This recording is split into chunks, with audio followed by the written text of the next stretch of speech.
যতটা খাবার আছে, যতটা খাদ্য আছে, এটা রাসূলুল্লাহর মেহমানের জন্য বের করে দাও, পাত্রে ঢেলে দাও। চলো আমি মেহমানকে গিয়ে দিয়ে আসি। পাত্রে যখন খাবারটা দিয়ে দেওয়া হলো, রাসূলুল্লাহর মেহমানকে গিয়ে সামনে গিয়ে ধরিয়ে দেওয়া হলো। হুজুর খান, মেহমানকে দেওয়া হলো। মেহমান সেই সময় বললেন, ও আল্লাহ নবী সাহাবী, আপনিও আমার সঙ্গে খান। সাহাবী চিন্তা করে দেখলেন, যদি আমি মেহমানের সঙ্গে হাত লাগাই হয়তো মেহমানের পেটটা ভরবে না, ভরবে না, ভরবে না। আল্লাহ নবী তাকতে না পেরে সাহাবীদের দিকে তাকিয়ে বললেন, হে আমার সাহাবীরা, তোমাদের বাড়িতে কি কোনো খাবার আছে? সাহাবীরাও গরিবী হালতে জীবন যাপন করতেন, সাহাবীদের বাড়িতেও কোনো খাবার নাই। একজন সাহাবী আর একজন সাহাবীর মুখের দিকে তাকাতে লাগলেন, একজন সাহাবী আর একজন সাহাবীর মুখের দিকে তাকাতে লাগলেন। সাহাবীদের ভেতরে একজন সাহাবী ছিলেন যে আনসারী সাহাবী, যার নাম হলো হযরত আবু তালহা রাদিয়াল্লাহু তাআলা আনহু। উঠে দাঁড়িয়ে পড়লেন, দাঁড়িয়ে পড়ে বলে, ইয়া রাসূলুল্লাহ, ইয়া হাবিবাল্লাহ, হুজুর বিয়াদবি নেবেন না। আপনি যদি হুকুম দেন, আপনি যদি অনুমতি দেন, আমি আপনার মেহমানকে নিয়ে গিয়ে বাড়িতে মেহমানদারি করাবো। আমি আপনার মেহমানকে নিয়ে গিয়ে মেহমানদারি করাবো যদি আপনি হুকুম দেন। আল্লাহর নবী বলেন, নিয়ে যাও, নিয়ে যাও, এই মেহমানকে বাড়িতে নিয়ে চলে যাও। হযরত আনসারী সাহাবী তিনি বাড়িতে নিয়ে গেলেন। বাড়িতে নিয়ে যাওয়ার পরে বাড়িতে গিয়ে একটা জায়গায় বসতে দিলেন। বসতে দেওয়ার পরে বিবির কাছে গিয়ে বললেন, বিবি, ও আমার বিবি, শোনো বিবি, আজকে রাসূলুল্লাহর মেহমানকে নিয়ে এসেছি বিবি। ও বিবি শুনে রাখো বিবি, এই মেহমানটা হলো রাসূলুল্লাহর মেহমান। আজকে এই মেহমানের জন্য কি কোনো খাবার আছে একবার বলো। বিবি সেই সময় বলল, ও আল্লাহ নবী সাহাবী, বাড়িতে তো তেমন কিছু খাবার নাই। বাড়িতে যতটুকু খাবার আছে কোন রকমে বাচ্চাদের মতো হবে, এমনকি আপনারও হবে না আর আমারও হবে না। আল্লাহ নবী সাহাবী সেই সময় বললেন, বিবি এক কাজ করো, আজকে এ রাতে বাচ্চাদেরকে খাওয়াতে হবে না, পানি খাইয়ে দিয়ে চাপড়ে চাপড়ে ঘুম পড়িয়ে দাও বিবি। ও আমার বিবি শোনো, আজকে রাতে বাচ্চাদেরকে ঘুম পড়িয়ে দাও, আর আজকে রাতে তোমাকেও খেতে হবে না, না খেয়ে তুমিও শুয়ে পড়ো। আর আজকে রাতে আমি সাহাবী, আমিও খাবো না। তবে বিবি শোনো, যতটা খাবার আছে, যতটা খাদ্য আছে, এটা রাসূলুল্লাহর মেহমানের জন্য বের করে দাও, পাত্রে ঢেলে দাও। চলো আমি মেহমানকে গিয়ে দিয়ে আসি। পাত্রে যখন খাবারটা দিয়ে দেওয়া হলো, রাসূলুল্লাহর মেহমানকে গিয়ে সামনে গিয়ে ধরিয়ে দেওয়া হলো। হুজুর খান, মেহমানকে দেওয়া হলো। মেহমান সেই সময় বললেন, ও আল্লাহ নবী সাহাবী, আপনিও আমার সঙ্গে খান। সাহাবী চিন্তা করে দেখলেন, যদি আমি মেহমানের সঙ্গে হাত লাগাই হয়তো মেহমানের পেটটা ভরবে না, ভরবে না, ভরবে না। সাহাবী থাকতে না পেরে সাহাবী চিন্তা করে দেখলেন মেহমানের পেট ভরবে না, মেহমান ক্ষুধার্ত অবস্থায় থাকবে। এই কথা মনে করে সাহাবী আর দেরি না করে অমনি পাশেতে যে লম্ফটা জ্বলছিল, অমনি যে আলোটা জ্বলছিল, লম্ফটা জ্বলছিল, প্রদীপটা জ্বলছিল, সাহাবী বুদ্ধি করে একবার নিজের হাতখানা দিয়ে আলোটা বন্ধ করে দিলেন, নিভিয়ে দিলেন। অন্ধকার যখন হয়ে গেল, এইবারে সাহাবী হাতখানা ধুয়ে নিয়ে ওই একই পাত্রেতে বারবার হাত দিতে লাগলেন। নবীর মেহমানের সঙ্গে সাহাবীর হাতখানা বারে বারে ঘষা লাগতে লাগলো, কিন্তু সাহাবী এক লোকমাও খেলেন না। না খেয়ে শুধুমাত্র সাহাবীর সঙ্গে বারে বারে সাহাবীর সঙ্গে আর মেহমানের সঙ্গে হাতের ঘষা দিতে লাগলেন, আর বেশি বেশি করে খালি মুখটা নাড়াতে লাগলেন। নিজে না খেয়ে রাসূলুল্লাহর মেহমানকে খাওয়ালেন। নবীর মেহমান পুরো খাবারটাই খেয়ে নিলেন, সাহাবী এক লোকমা খেলেন না, না খেয়ে রাতটা কাটিয়ে দিলি। ওফ, আল্লাহু আকবার!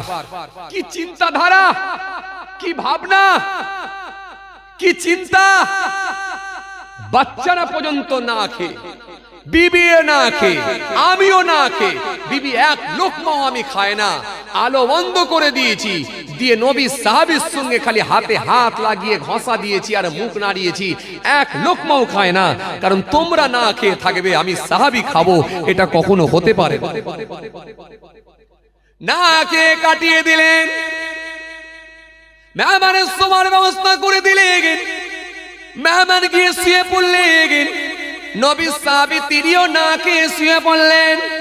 রাত কেটে গেল, আস্তে আস্তে ফজরের ওয়াক্ত হয়ে গেল। ফজরের নামাজ পড়বেন বলে নবীর মেহমানকে নিয়ে সাহাবিয়া দেরি না করে সোজা মসজিদুন নববীতে গিয়ে পৌঁছালেন। মসজিদুন নববীতে গিয়ে নবী সাহাবী নামাজ আদায় করলেন। আল্লাহ নবী নামাজ খানা পড়িয়ে দিলেন। নামাজ পড়িয়ে দিয়ে আল্লাহ নবী প্রত্যেক দিন সাহাবীদের মুখ দিয়ে সাহাবীদের দিকে মুখ করে বসতেন। রাতের বেলা কে কি ঘটনা ঘটেছে, কি ঘটনা ঘটেছে, কোন সাহাবী কি স্বপ্ন দেখেছে, রাসূলুল্লাহর কাছে এসে বলতেন। আল্লাহ নবী সেগুলো ব্যাখ্যা করে বোঝাতেন, সেগুলোকে বলে বলে জানিয়ে দিতেন। সাহাবীরা যখন গোল করে বসেছে, অমনি ওই সাহাবী মেহমানকে নিয়ে ফজরের নামাজ আদায় করে রাসূলুল্লাহর সামনে গিয়ে পৌঁছালেন। পৌঁছে গিয়ে একবার সালাম দিলেন, আসসালামু আলাইকুম ইয়া রাসূলুল্লাহ ইয়া হাবিবাল্লাহ হুজুর। যখনই এরকম সালাম দিয়েছেন, আল্লাহ নবী সালামের জবাবটা দিলেন। জবাবটা দিয়ে একটু মুচকি মুচকি হাসলেন। হাসতে হাসতে বললেন, ও আমার সাহাবী শোনো, গত রাত্রে তুমি এমন ঘটনা ঘটিয়ে দিয়েছ যেটা আমাকে আমার আল্লাহ জানিয়ে দিয়েছেন। কেন আমি রাসূলুল্লাহ যা জানি তোমরা তা জানো না। আমি নবী যা দেখি তোমরা তা দেখতে পাও না। এই সাহাবী শুনে রাখো, গত রাত্রে তুমি এমন ঘটনা ঘটিয়েছ, আমার আল্লাহ বড় খুশি হয়ে গেছে, আমার আল্লাহ বড় রাজি হয়ে গেছে, আমার আল্লাহ বড় খুশি হয়ে গেছে। গত রাত্রে তুমি এমন ঘটনা ঘটিয়েছ, আল্লাহর আসমানে ফারেশতারা তোমার জন্য কম্পিটিশন শুরু করে দিয়েছিল, কে কত বেশি নেকি লিখতে পারে।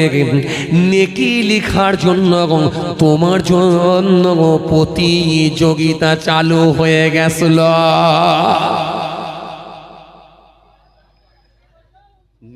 নেকি লেখার জন্য ফেরেশতাদের ভেতরে প্রতিযোগিতা হচ্ছিল, কে কত বেশি নেকি লিখতে পারে। সেটা আমি রাসূলুল্লাহ জানি, তুমি তা জানো না। আল্লাহ তোমার উপরে এত খুশি হয়ে গেছে, তুমি জানো না সাহাবী, তুমি এমন ঘটনা ঘটিয়ে দিয়েছো। কথা কিছু বুঝতে পারছেন বাবাজি? এই বুঝে যাচ্ছে কথা কিছু? তাহলে এটাও কিন্তু আপনার একটা পাঠ, এটাও কিন্তু আপনার একটা দায়িত্ব, এটা আপনার একটা পাঠ। আপনার বাড়িতে এসে মেহমান যদি না খেয়ে রয়ে যায়, আল্লাহর দরবারে জবাব দিতে হবে। আপনার প্রতিবেশী একজন গরিব, তার দিকে আপনি তাকাবেন না, আল্লাহর কাছে তো মুখ দেখাতে হবে। আপনার বাড়িতে এসে হাত পেতেছে, ওই ভিক্ষুককে আপনি লাল চোখ দেখিয়ে তাড়িয়ে দিয়েছেন, আবার নিজেকে নামাজি বলে দাবি করেছেন, হাজী সাহেব বলে দাবি করেছেন। এমন ঘটনা সমাজে ঘটছে কি ঘটেনি? এই এমন ঘটনা সমাজে ঘটছে কি ঘটেনি? হ্যাঁ, সমাজে এমন ঘটনা ঘটছে কি ঘটেনি? ঘটছে। আবার নিজেকে হাজী সাহেব বলে দাবি করে। এত সহজ না, এত সহজ না। হজ করুন, আলহামদুলিল্লাহ, এমন ভাবে হজ হবে আল্লাহর সন্তুষ্টির জন্য। আল্লাহ রাজি হলে, খুশি হলে আপনার পুরানো গুনাহগুলোকে আল্লাহ মাফ করে দেবে। কথা বুঝছেন? আবার হজ করে এসে সেই যদি একই অবস্থা আপনার মধ্যে দেখা যায়, হজ করতে যাওয়ার আগে লুঙ্গির খোঁট তুলে দিয়ে গালিগালাজ করেছিলে, ফিরে এসে সেই একই অবস্থা দেখালে, পাল্টালো না তোমার অভ্যাস, শুধু পাল্টানো হলো লেবাস আর পোশাক। মাথায় দিলে টুপি, লোকের পিছনে চালাচ্ছ কূটনীতি, এটা কতদিন চলবে বাবাজি? হ্যাঁ, আসেন, আপনি হাজী সাহেব হয়েছেন, আলহামদুলিল্লাহ। আপনার হজ পুরনোর গুনাহগুলোকে মাফ হয়ে যায়, এটার নাম হজ। ভাইরা আমার, বন্ধুরা আমার, কেন রাসূল হাদিসের মধ্যে বলেছেন, ইন্নাল ইসলামা ইয়াহদিমু মা কানা ক্বাবলাহু ওয়া ইন্নাল হিজরাতা তুহদিমু মা কানা ক্বাবলাহু ওয়া ইন্নাল হজ্জা ইয়াহদিমু মা কানা ক্বাবলাহু। তো সহজ, ইসলাম ওই সমস্ত গুনাহ বিনষ্ট করে যাহা তাহার পূর্বে করিয়াছিল। যদি কোনো ব্যক্তি 50 বছর পরে ঈমান কবুল করে নেয়, যদি বুঝতে পেরে যায় সে একজন ভিন্ন ধর্মের মানুষ, কিন্তু বুঝতে পেরেছে যে ইসলাম ধর্মটাই সঠিক ধর্ম, 50 বছর পরে যদি সে ঈমান কবুল করে, আল্লাহ ইচ্ছা করলে তার পূর্বের গুনাহগুলোকে ক্ষমা করে দিয়ে থাকেন। জোরে বলবেন না? আর কি হিজরত ওই সমস্ত গুনাহ মাফ করে দেয়। হিজরত যদি কোনো ব্যক্তি এক জায়গা থেকে আরেক জায়গায় অতিক্রম করে দ্বীনকে কায়েম করার জন্য, আমি যে জায়গায় নামাজ আছি, আমি যে জায়গায় আছি বর্তমান, এখানে ইসলাম ধর্ম সঠিকভাবে পালন করতে পারছি না, কারোর কাছে বাধার সম্মুখীন হচ্ছি। চলছে না চলেনি? এখন বর্তমানে হচ্ছে কি হয়নি? আগে যা ছিল ছিল, এখন বর্তমান যে অবস্থা, একবার চিত্রগুলো মনে করে দেখুন, সারা দেশের বিভিন্ন রাজ্যের কথা মনে করে দেখুন। আমরা বাংলায় তো অনেকটাই এখনো ভালো আছি, আগামীতে কেমন হবে জানি না। উত্তরপ্রদেশের অবস্থা খুব খারাপ, ম্যাক্সিমাম মসজিদ উত্তরপ্রদেশে ভেঙে দিয়েছে, ম্যাক্সিমাম মসজিদ। কথা বুঝছেন? এই তো রিসেন্ট গুলি করে মেরে দিল, অনেক মুসলমানকে মেরে দিয়েছে, আপনারা জানেন, সব নিউজ হচ্ছে তো আপনারা জানেন। তাও তো সব খবর প্রকাশ হচ্ছে না, অনেক খবর চেপে রেখেছে, জানতে দেয় না। যাই হোক, অবস্থা হচ্ছে দেখছে জি, এই হচ্ছে দেশের অবস্থা। কথা বুঝে আসছে তো? আপনাকে আমি যেটা বোঝাতে চাইছিলাম, আমি যদিও রাজনীতির লোক না, আমি ওটা নিয়ে আলোচনাও করতে চাই না, আমি আপনাকে জাস্ট বোঝানোর জন্য বলছি। কি বলছিলাম? তাহলে এই যদি কোনো ব্যক্তি তার ধর্মকে টিকিয়ে রাখার জন্য, তার দ্বীনকে মানার জন্য এক জায়গা থেকে আর এক জায়গায় যদি হিজরত করে চলে যায়, আমার নবী বলছে আল্লাহ ইচ্ছা করলে তার পূর্বের গুনাহগুলোকে মাফ করে দিয়ে থাকে। জোরে বলতে পারেন না? আর কি হজ ওই সমস্ত গুনাহ বিনষ্ট করে যাহা তাহার পূর্বে করিয়াছিল। এই 3.5, 4 লাখ, 5 লাখ, 4.5 লাখ টাকা যা খরচা হয় করে যদি একবার হজ পালন করা হয়, আল্লাহ ইচ্ছা করলে তার পূর্বের গুনাহগুলোকে মাফ করে দিয়ে থাকে। কথা কিছু বুঝে আসছে বাবাজি? ভাইরা আমার, বন্ধুরা আমার, সাথী মহব্বতের ভাইরা, তাহলে হজ করে এসে যদি আপনার সিস্টেম যদি চেঞ্জ না হয়, আপনার ব্যবহার আচার যদি চেঞ্জ না হয়, আপনার যদি কথাবার্তার ধরন ঠিক না হয়, তাহলে নিশ্চিতভাবে আপনি ব্যর্থ, নিশ্চিতভাবে আমার আল্লাহর কাছে ধরা খাবে। কথা বুঝে আসছে ভাইরা আমার, বন্ধুরা আমার, সাথী মহব্বতের ভাইরা? তাহলে আজকের আলোচনার বিষয়বস্তু যেটা ছিল সেটা কি, নিজেকে বাঁচতে হলে কতগুলো পার্ট আছে, সব আপনাকে একটা একটা করে মানতে হবে, এটা আমি বোঝাতে চাইছিলাম। কথা বুঝে আসছে? যদি আপনি এইভাবে প্রত্যেকটা জিনিস কভার করতে পারেন, প্রত্যেকটা দিক যদি কভার করতে পারেন, আল্লাহ রাজি হলে আশা রাখা যায় ইনশাআল্লাহ আল্লাহ আপনাকে আল্লাহর জান্নাতও দিয়ে দিতে পারেন। এরপরে কি জি, ওয়াল ইয়াতামাল মাসাকিন ওয়াল জারিজিল কুরবা ওয়াল জারিল জুনুব ওয়াস-সাহিবি বিল জানবি ওয়াবনিস সাবিল ওয়া মা মালাকাত আইমানুকুম ইন্নাল্লাহা ইউহিব্বু মান কানা মুখতালান ফাখুরা। এরপর আল্লাহ আরো কতগুলো কথা বললেন। এরপরে কি বললেন?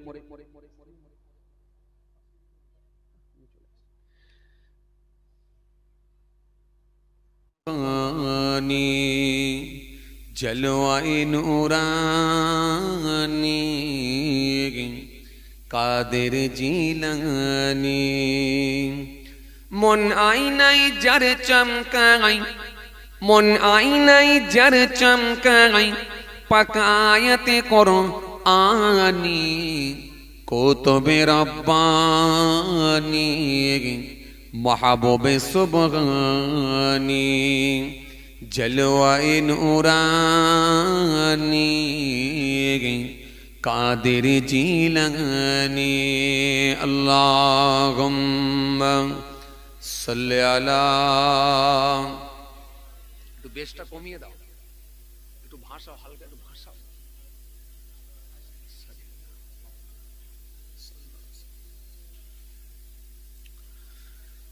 পীর গৌস আমার কুতুব দরাই জন্ম নেন যখন, জিলানি যত গর্ভবতী ছিল গো তখন। যন্ত্রণা পোষাবির ব্যথায় গেল যে ভুলে, সবাই আপনি আপন পুত্র পেয়ে নিজে পেয়ে ওই কোলে। 1100 গর্ভবতী 1100 গর্ভবতী হলো পুত্রেরই জননী। কুতুবে রব্বানি মাহবুবে সুবহানি, জলওয়ায়ে নূরানি কাদের জিলানি। আল্লাহুম্মা সাইয়্যিদনা মাওলানা মুহাম্মদ। আওয়াজ দিয়ে পড়েন ওয়া আলা আলি।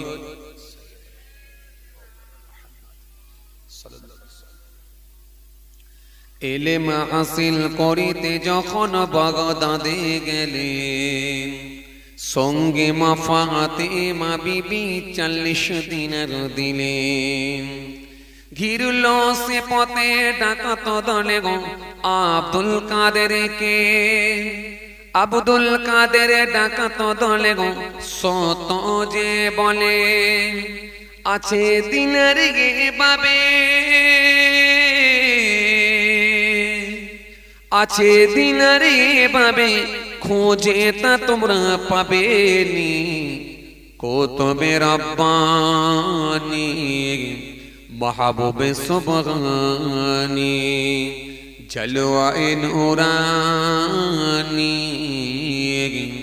কাদের জিলানি।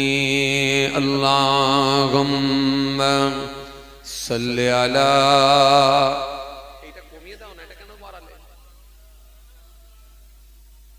وعلى آل سيدنا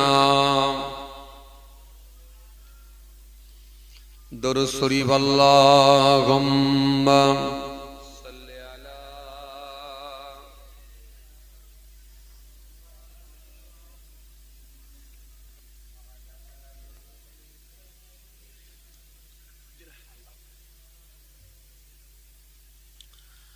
وقال الله تعالى في كلامه المجيد والفرقان الحميد،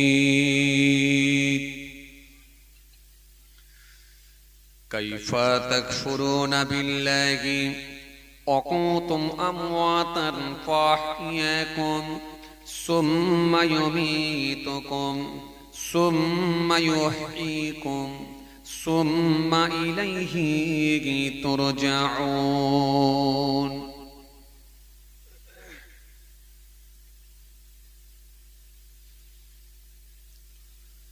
وقال النبي صلى الله عليه وسلم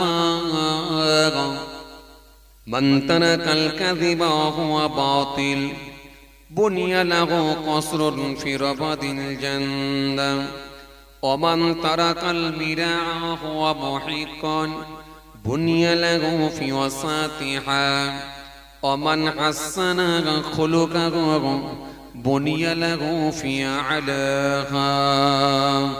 إلى آخر الحديث أو كما قال. प्यारे हाज़िर मजलिस, श्रद्धेय दिनदार ईमानदार परहेजगार मुत्ताकी বয়োজ্যেষ্ঠ আল্লাহওয়ালা প্রবীণ মানুষেরা, আজকের মাহফিলে বসে থাকা নামাজি রোজাদার দিনদার খোদা ভীরু আল্লাহওয়ালা মানুষেরা, আজকের মাহফিলে বসে থাকা আমার যুবক সাথী মহব্বতের ভাইরা, আমাদের ঘরের সন্তানেরা, আমার ছোট ছোট ভাই বোনেরা, আজকের মাহফিলে বসে থাকা বিভিন্ন গ্রাম থেকে বিভিন্ন পাড়া থেকে আগত মেহমানগণেরা, আজকের মাহফিলে বসে থাকা জ্ঞানীগুণী মানুষ, শিক্ষিত মানুষ, বুদ্ধিজীবী মানুষ, সোশ্যাল মানুষ, কাজের মানুষেরা, আজকের মাহফিলে বসে থাকা বিশিষ্ট ব্যক্তিরা, হাফেজে কোরআন, উলামায়ে কেরাম, হুফাজে কেরাম, আল্লাহ পাকের হাজী বান্দাগণেরা, খাস করে এই মহল্লার ইমাম, আমাদের সকলের কাছে সম্মানীয় ব্যক্তি, শ্রদ্ধার পাত্র মোহতারাম ইমাম সাহেব ভাইজান, সকলকে অনেক অনেক সালাম, শুভেচ্ছা, ভালোবাসা জানিয়ে খুব অল্প সময় সংক্ষিপ্ত কিছু বয়ান করে আপনাদের খেদমত থেকে বিদায়। পাশাপাশি আরো জানাই, যারা আর ইহলোকে নাই, আল্লাহর জমিন ছেড়ে বিদায় নিয়েছে, নশ্বর ধাম ত্যাগ করেছেন, আমাদের থেকে যারা পৃথক হয়ে গেছেন, মাত্র ৩.৫ জায়গা অধিকার করে অপেক্ষায় রত, ইন্তজার করছেন, ওয়েট করছেন সে কিয়ামতের দিনের জন্য, জানাই তানাদেরকে আমি আমার অন্তঃস্থল থেকে সালাম এবং মুবারকবাদ।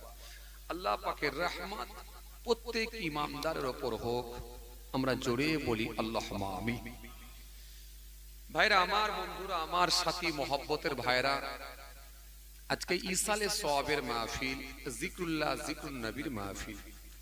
আমরা বেশ কিছু মানুষ এক জায়গায় জমায়েত হয়েছি, এক জায়গায় সমবেত হয়েছি, এক জায়গায় একত্রিত হয়েছি। কেন? কিছু আল্লাহ রাসূলের কথা শ্রবণ করব, পাশাপাশি সেগুলোকে আমরা বাস্তবায়ন করব, এই লক্ষ্যেই আমাদের আশা। কিন্তু বড় দুঃখের সঙ্গে বলতে হয়, আজকে সমাজের বুকে যদি আমরা তাকিয়ে দেখি, এমনও কিছু মানুষ আছে এরকম মাহফিল একটা দুটো না, 10 বছর ওয়াজ শুনছে, 15 বছর ওয়াজ শুনছে, 12 বছর ওয়াজ শুনছে, কিন্তু মনে রাখবেন শরীয়তের যে হুকুম, আল্লাহ রাসূলের যে হুকুম, ইসলামের যে হুকুম, সেগুলো কিন্তু আমরা এখনো মেনে নিতে পারি না। এটা বড় আফসোসের সঙ্গে বলতে হয়। ভাইরা আমার, বন্ধুরা আমার, সাথী মহব্বতের ভাইরা, তৎকালীন সময়ের মানুষগুলো যখন অজনাশিয়া শুনতে যেত, তাদের মধ্যে একটা নিয়ত আলাদা ছিল, কিছু আল্লাহ রাসূলের কথা শুনবো, পাশাপাশি সেটা মেনে চলার চেষ্টা করব। এই যে লক্ষ্যে তারা আসতো, আমার আল্লাহ তাদেরকে কবুল করে নিয়েছিল, তারা এই মাহফিলে এসে পরিবর্তনের জায়গায় আসতে পারত। আর আজকের দিনে কিছু মানুষ আমরা যেন মনে করে নিয়েছি এটা একটা সিস্টেমেটিক, এটা যেন একটা সিস্টেমেটিক, একটা যেন আমাদের মধ্যে যেন ধারণা তৈরি হয়ে গেছে যেটা একটা সিস্টেম, জলসা একটা দিতে হয়, কিছু মানুষ এসে তাদেরকে ওয়াজ করতে হয়, কিছু মানুষ তাদেরকে গিয়ে শুনতে হয়, যেন শুধুমাত্র ফর্মালিটি মেনটেন হচ্ছে, নিয়ম মেনটেন। কিন্তু যে যে জায়গায় ছিল দেখেন, লক্ষ্য করে দেখেন, সেই জায়গাতেই কিন্তু পড়ে রয়ে গেল, পরিবর্তনের জায়গায় কিন্তু আসছে। এটা বড় আফসোসের সঙ্গে বলতে হয়। ভাইরা আমার, এক একটা দিন যাচ্ছে, এক একটা রাত যাচ্ছে, মৃত্যু কিন্তু আমাদের কাছে চলে আসছে। লোকে বলে বয়স বাড়ছে, কিন্তু আমি বলি না, বয়স বাড়েনি, বরং বয়স কমছে, বয়স কমে যাচ্ছে। কারণ যদি আল্লাহ মৃত্যু লিখে রাখে 35, আজকে পড়ে গেল কত? 31 বছর 4 মাস হয়ে গেল, 31 বছর 4 মাস, আর হাতে কমাস মাত্র আর 3 বছর 6 মাস, হাতে আর 3 বছর 6 মাস। আবার একদিন যাবে, একটা দিন 24 ঘন্টা কমে যাচ্ছে, 2 দিন 3 দিন করে 1 সপ্তাহ হয়ে গেল, 1 সপ্তাহ হতে হতে 1 মাস হয়ে গেল, তখন হাতে আর 6 মাস থাকবে না, 5 মাস। এইভাবে যত দিন যাবে মৃত্যু কিন্তু কাছে চলে আসছে, আর মওত কিন্তু অনিবার্য হবেই, একদিন হবেই।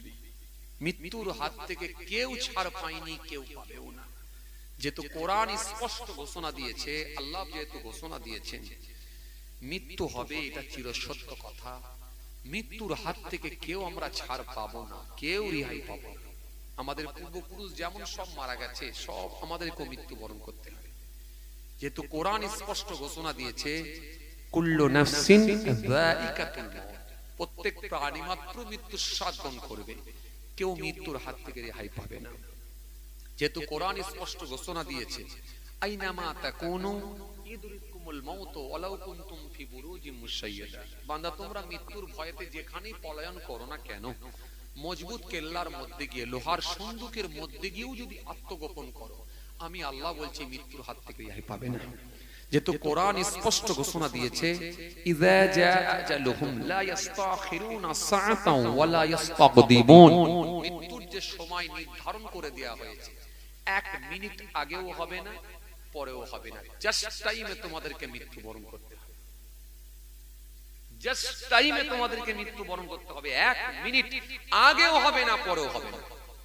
কথা কিছু বুঝে আসছে বাবাজি? আর নিঃশ্বাস বন্ধ হয়ে গেলে আর কেঁদে কোনো লাভ হবে না। যা কান্নাকাটি করো বাবা, যতদিন নিঃশ্বাস চলছে করো।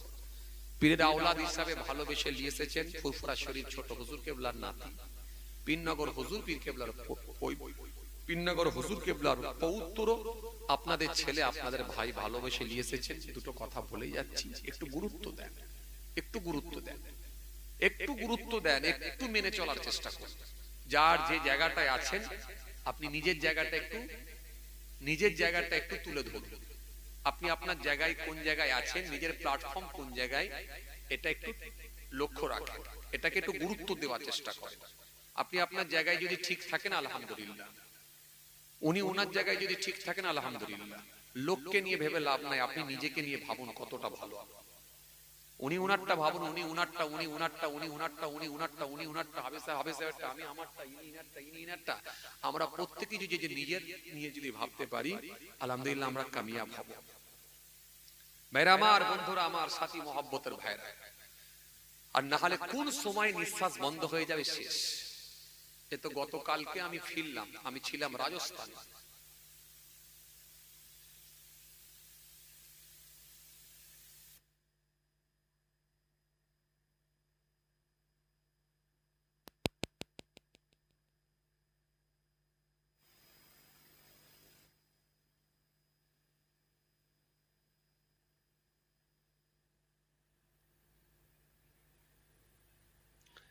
এই গতকালকে আমি ফিরলাম, রাজস্থানে ছিলাম। একেবারে আজমির শরীফের যে দরবার আছে, দরবারের পাশে প্রোগ্রাম হলো, লজের মধ্যে প্রোগ্রাম হলো। গতকালকে ফিরলাম, জিয়ারতে গেলাম, হাজার হাজার মানুষ, হাজার হাজার মানুষ, সারা বছর মেলার মতো ভিড়। শুধু বাংলা না, শুধু ভারত না, ভারতের বাইরে কম বেশি প্রায় সারা ওয়ার্ল্ড থেকে মেহমান ছুটে আসছে খাজা গরিবে নওয়াজ হুজুরের দরবারে। কিসের জন্য? তিনি আল্লাহর হয়ে গেছেন, আল্লাহর ওলির রওজায় একটু যাও, জিয়ারতে যাও। এটাই আমার আল্লাহর হুকুম। যে বান্দা আমার হয়ে যাবে কুল মাখলুকাত তার গোলাম হয়ে যাবে। কথা বুঝে আছে? মাল্লাহুল মাওলা ফালাহুল কুল। বান্দা যখন আল্লাহর হয়ে যায় কুল মাখলুকাত তার গোলাম হয়ে যায়। কথা বুঝে আসছে? আসেন পাল্টে যান। আপনিও চেষ্টা করলে খাজা গরিবে নওয়াজ হতে পারবেন, আপনিও চেষ্টা করলে বড় পীর আব্দুল কাদের জিলানী হতে পারবেন, আপনি চেষ্টা করলে বসিরাট আল্লামা রুহুল আমিন রহমাতুল্লাহ আলাইহি হতে পারবেন, আপনি চেষ্টা করলে কাইয়ুমুজ জামান বড় হুজুর কেবলা মুফতি আজম মিজলা হুজুর কেবলা হতে পারবেন। কেন?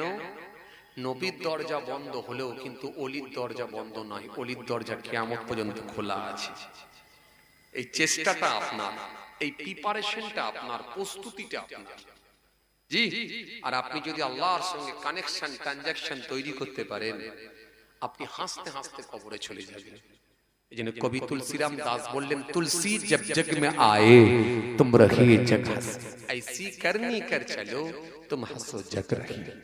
বাংলা কবি বললেন, যখন জন্ম তুমি নিয়েছিলে ভবে, তুমি মাত্র কেঁদেছিলে হেসেছিল সবে, এমন জীবন হবে করিতে গঠন, মরণে হাসিবে তুমি কাঁদিবে ভুবন। তুমি হাসতে হাসতে কবরে চলে যাবে, তোমার জন্য মানুষ দেখবে যারে যার হয়ে কাঁদবে, যারে যার হয়ে কাঁদবে। খাজা গরিবে নওয়াজের দরবারে মানুষ কাঁদছে, পাগলের নাই কাঁদছে, কিন্তু নিজে চোখে দেখলাম আল্লাহ আমাকে আগেও নিয়ে গেছে, আবার এইবারে জলসাই গেলাম, একেবারে দরবারের পাশে আল্লাহ নিয়ে গেল, আমি নিজে চোখে দেখে। আপনারাও গেছেন, যে দেখে এসেছেন। আপনাদের এই বসিরহাট এলাকার বহু মানুষের সঙ্গে দেখা সাক্ষাৎ হলো, কথা বুঝতে পারছেন? হাওড়া হুগলি মানুষের সঙ্গে দেখা সাক্ষাৎ হলো, সব জিয়ারতে গেছে, মানুষ দৌড়াচ্ছে পাগলের মতো। আসেন, ভুল বুঝবেন না, খুব ভালো করে বোঝার চেষ্টা করেন। যতক্ষণ নিঃশ্বাস চলবে আপনি প্রস্তুতি নিতে পারবেন। এই দুনিয়াটা খুব বেশি দিনের না, এটা ক্ষণস্থায়ী জীবন। ওই ব্যক্তিটাই জ্ঞানার, ওই ব্যক্তিটাই সাকসেসফুল যে নিজের জীবনকে দুটো পার্টে ভাগ করতে পেরেছে, একটা ইহকাল আর একটা পরকাল। ইহকাল আর একটা পরকাল। পৃথিবীর জমিনে জীবন যাপন করেছে কিন্তু পরকালকে ভুলেন। পরকালের গুরুত্ব যে বেশি বেশি দিতে পেরেছে সেই ব্যক্তিটাই জ্ঞানার, সেই ব্যক্তিটাই সাকসেসফুল। কথা কিছু বুঝে আসছে বাবাজি? আর যদি না দাও কানতে হবে, কানতে হবে।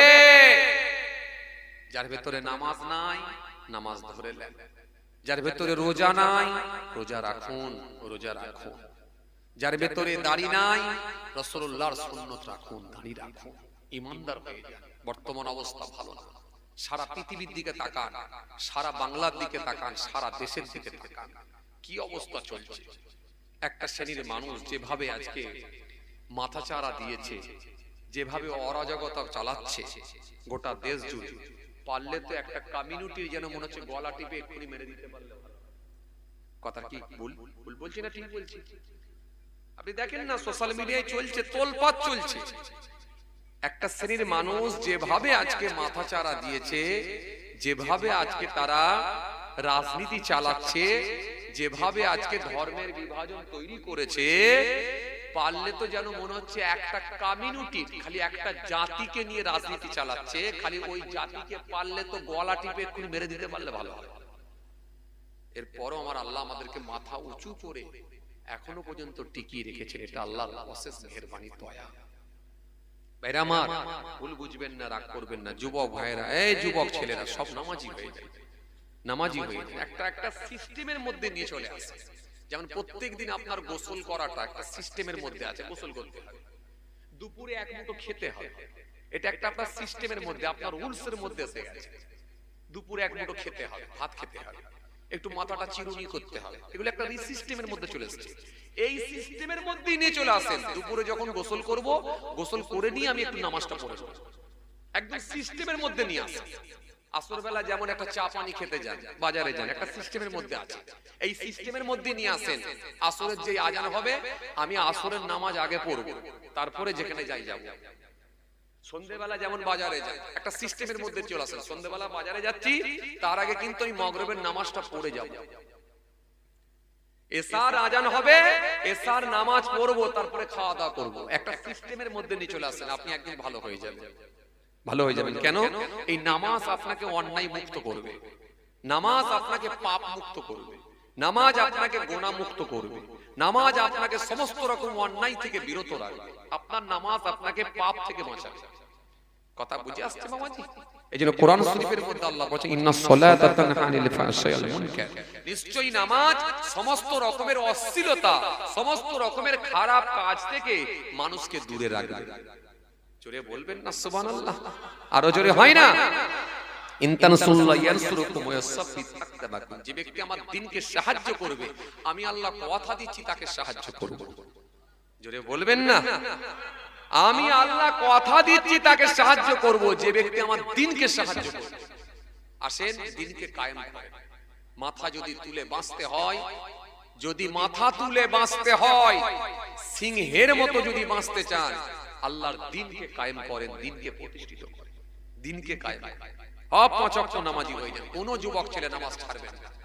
আজকে যুবক ছেলেরা অনেক খবর আমাদের কাছে আসে, কে গাঁজা খাচ্ছে, কে বিড়ি খাচ্ছে, কে লটারির টিকিট কাটছে, কে সিগারেট খাচ্ছে।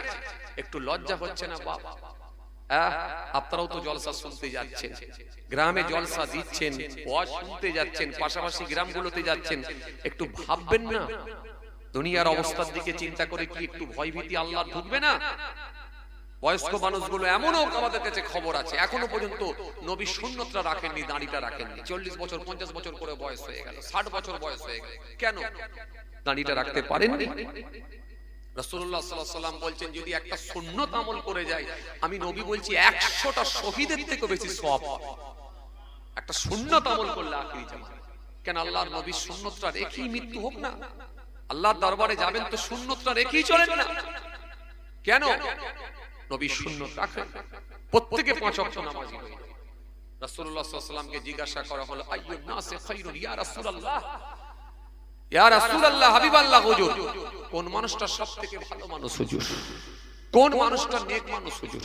আল্লাহর নবী বলেন ক্বাল আল ইমাম তুআন আমরুহু ওয়া হাসুনা আমালুহু। আল্লাহর নবী বললেন যার বয়স বেশি আর পাশাপাশি আমল ভালো, বয়সের সাথে সাথে আমলটাও ভালো করেছে, ওই মানুষটাই সবথেকে আমার আল্লাহর কাছে প্রিয়। তাহলে শুধু আপনার বয়স হয়ে গেল 70 বছর, 80 বছর, 90 বছর, কিন্তু আপনার মধ্যে নামাজ নেই, রোজা নেই, দিন নেই, সুন্নত নেই, ধর্ম নেই, নবী নেই, আল্লাহ নেই, ইসলাম নেই, কিচ্ছু নেই, ওই মানুষটা আমার আল্লাহর কাছে কোনো মূল্য নেই। রাসূলুল্লাহ সাল্লাল্লাহু আলাইহি ওয়াসাল্লাম বললেন বয়স বেশি আর সাথে সাথে কি তার আমলটা ভালো, তার মধ্যে নামাজ আছে, রোজা আছে, দিন আছে, ধর্ম আছে, শরীয়ত আছে, দান আছে, খায়রাত আছে, মা বাপের খেদমত আছে, প্রতিবেশীর হক আছে, আত্মীয়র সঙ্গে ভালো আচরণ করেছে, ভালো ব্যবহার করেছে, আত্মীয়র হক আদায় করেছে, সব ভালো কাজগুলো করেছে। আমি রাসূলুল্লাহ বলছি ওই ব্যক্তিটাই হলো আমার আল্লাহর কাছে প্রিয়। কথা বুঝছেন? সাহাবা কেরামের আবার জিজ্ঞাসা করলেন আইয়ুল আমাল আহাব্বু ইলাল্লাহি আযজা ওয়া জাল, ইয়া রাসূলুল্লাহ, হাবিবাল্লাহ, হুজুর সব আল্লাহ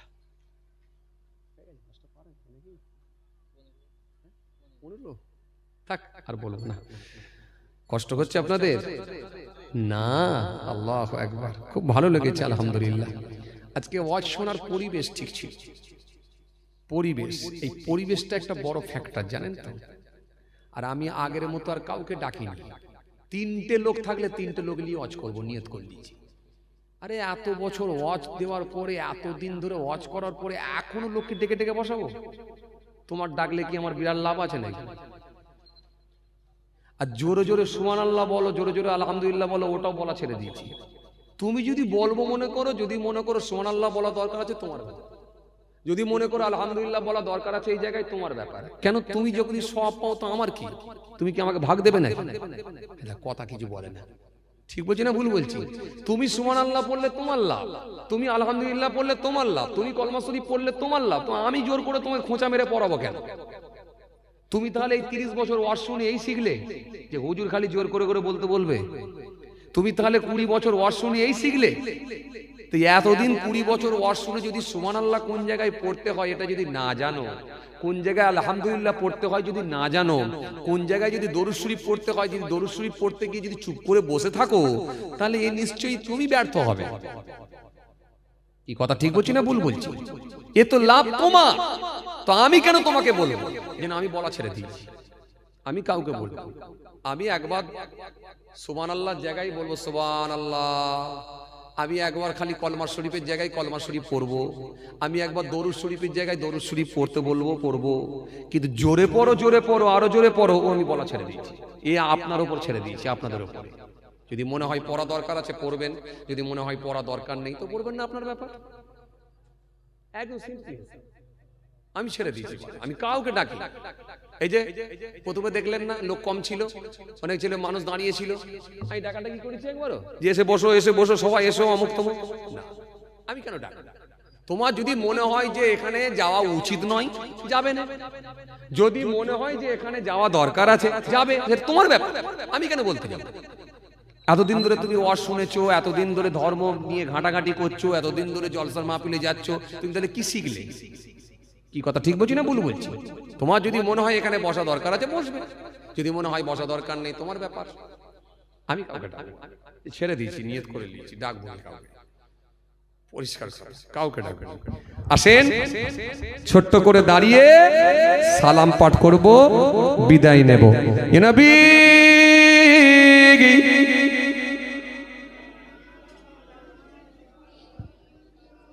ইয়া রাসূল সালাম আলাইকা, ইয়া হাবিব সালাম আলাইকা।